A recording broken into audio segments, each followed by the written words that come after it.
Een van de drogisterijen die de dieven tas sloegen wie de Ethos op het Jereveen. Eigenaresse Esther Rens zegt 2 Mongoolse meesten haar winkel instappen. En ze vertrouwde de zaak voor den dadelijk al net. Ze houdt het stel goed in de gaten, maar toch water er van meer dan €3.000 aan cosmetica-producten uit haar winkel stellen. Ik stond zelf op dat moment bij de gezichtsverzorging om een klant advies te geven.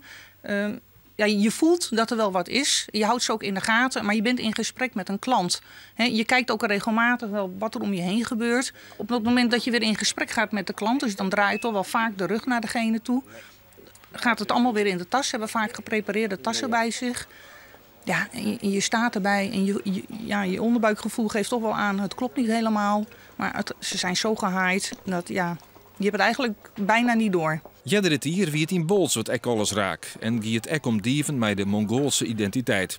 Dat weer reden voor de politie om deze groep mensen extra in de gaten te houden. Vrienden mannen volgen er op de aansluitdijk een aanhouding. 2 Mongoolse mensen waren aan de kant zet. In de auto vond de politie voor €1000 aan cosmetica waarom.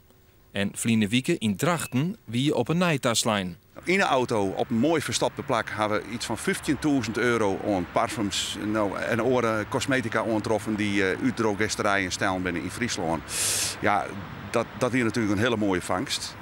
Mooier nog dat op een gegeven moment ik de meesten verklaarde dat zij het spul terugverkochten naar een 44-jarige inwoner in Utrecht. En op last van de officier van justitie mochten bij de bench. Ja, daar hebben we voor dik €150.000 aan cosmetica aantroffen. Werd de man dat al die verstappen hier. En vervolgens het doel weer om dat terug te verkopen naar een merk in Beverwijk. Esther Rens is blij dat de bende pakt is, maar ze baalt nog wel heel tijd dat ze bedonder is, wil ze er zo scherp op wie.